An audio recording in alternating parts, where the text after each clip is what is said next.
Your conscious mind is recognizing the right answer, and the unconscious part of your brain is seeing that as the wrong answer. You see that because it's not alignment with, so it doesn't matter the intellectual factor. It's about that doesn't match this in my childhood. So when you think about, oh, I made different choices, I chose the things that I shouldn't have chosen, what emotions are there as you think of that? What's the approach to that? It's just like I was doing it unconsciously, but I think what was happening was like not trusting the choice. So when I read a question and then I read the answer option, something will come to me straight away. And that's usually right. Then I'll read every other answer option and deep it and spend so much time on it and then choose something else. Right. And what happened just before you made the choice, just before you chose the other thing? What thoughts or feelings were there, if you can remember? It was just analyzing it so much. That's what I remember doing. I was like, yeah. I mean, So the questions are not straightforward, but like, because the answer options are even not straightforward because it's multiple choice. But there were some questions which was clearly like, one was about menopause and about alkali and acid. And I was like, so something becomes more alkali. And then I knew it becomes more alkali, but I picked the pH, which was like, it goes down, so acidic. So I picked the wrong thing. Yes, so let's look at that. It's great that you've got a very specific example. So see if you can go back to that moment right now. You know that it's alkaline, it becomes more alkaline, but you're looking at the answer that says about the pH. What happened? Can you remember what happened there? Because between the two now. Okay, so the other answer option I was contemplating was low estrogen. And I know that in menopause is low estrogen. But I was like, this isn't related to the question, because the question was about UTIs and why is there a high risk of UTIs in menopause. And so I was like, oh, menopause links to pH. So then I picked that instead of low estrogen. But actually, low estrogen causes the high pH.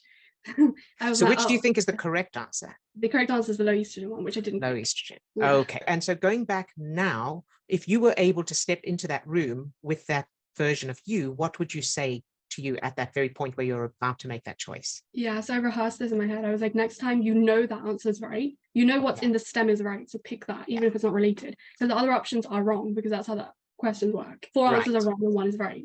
You know one is right, so pick that one.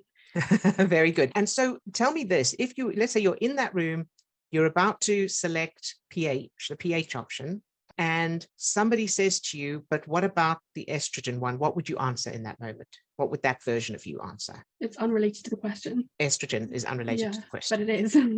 What made you think it was unrelated to the question? Again, because of the pH and UTIs. Yeah. It was just analyzing it too much because I knew. Okay. So I was just checking if there was anything else there, if there was any other if there were any other programs going on there. No, this always happens to me. So in an exam situation, whether that's any form of exam, like any exam I've ever taken, practical, theory, uni or non-uni, in the actual exam, I'll always do something different to what I've always done. Interesting. So like if I'm just practicing, I would do what I've normally done all throughout, like the strategy I've been doing. When it gets to the exam, I'll do something different, like I know nothing. And what do you think that is about? Just not trusting myself. It's not stress, because that was not stress. It was just lack of trust. Trust. Yes, very good. How do you feel when you think of your childhood and trust? Well, there was none, but I didn't know anything specifically. I didn't trust myself at all, but that's because my parents never trusted me. So, my parents always called me stupid. It was like, you're really stupid, you won't survive in the big world. So I believed that about myself. Okay, so that's huge. That's a foundational one, because I was wondering if there was something like this in the background. That's why I was looking closer, because as you are, so you're in that exam, your brain is, of course, constantly trying to keep you in alignment with what's in your childhood, not with what you want now. You know that the right answer, but if you give the right answer, it means you won't be in alignment with being stupid and not surviving in the real world. In fact, it will be the opposite of that. Yeah. That's why your conscious mind, so what's happening then, this is what I was looking for. Your conscious mind is recognizing the right answer, and the unconscious part of your brain is seeing that as the wrong answer.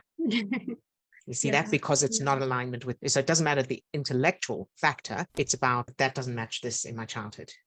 So you've got the multiple choice. This is amazing, right? You've got the multiple choice intellectually and correctly. There is the one right answer. For the unconscious part of your brain, that is the wrong answer. Yeah. And that's why you've got that conflict going on. Isn't that brilliant? Yeah. So 2 things here. The first thing is knowing that will help you in the exam, because you'll know, okay, I know, you'll recognize the right answer. When that doubt steps in and goes, oh, but that doesn't, remind yourself, at the very least, just remind yourself of the fact that right now, the first one was your intellect, your conscious mind. The second one was the unconscious part of your brain trying to choose the wrong answer to keep you in alignment, those old memories. Okay. So then you'll know, okay, I know that this seems like it should be the right one, but I know that that's the unconscious part of my brain. It must be this one. So that'll help on a certain, to a certain extent, on a certain level. And then, of course, the thing that really needs to happen is making sure that those memories of being called stupid, being told you're stupid and you won't survive in the real world, that's massive. Right? We definitely want to change that. What we're aiming for is that your parents are telling you how brilliant you are, how amazing you are, how natural everything is to you. So change any negative memories, of course, to the opposite, positive, empowering, and then create new memories of you effortlessly doing things, answering things, and you don't need to know the details of what they are, but just you were reading from 2 years old, your vocabulary was amazing at 4 years old, whatever. Make it so, and your parents, the way you know this is hearing your parents not only telling you how brilliant you are, but you overhear them talking to other people about their genius child and how she doesn't even have to try. Hear the pride, how proud they are of you in their voice, see it in their faces, in their expressions. Okay. Does that make sense? Yes. Yeah. Good. Practice them until they're established, those new memories, and then make that your priority to keep remembering your parents raving about how amazing you are. And let's change that phrase from telling you you're stupid and you won't survive in the real world to the mantra that they keep saying is, you are so brilliant, or something. You can come up with what feels good for you, but something like that. You're so brilliant. It just comes naturally to you. You're going to do amazing things. Okay. Okay. So see it as your parents back then could see your future as an amazing doctor helping so many people. And that's what they are talking about.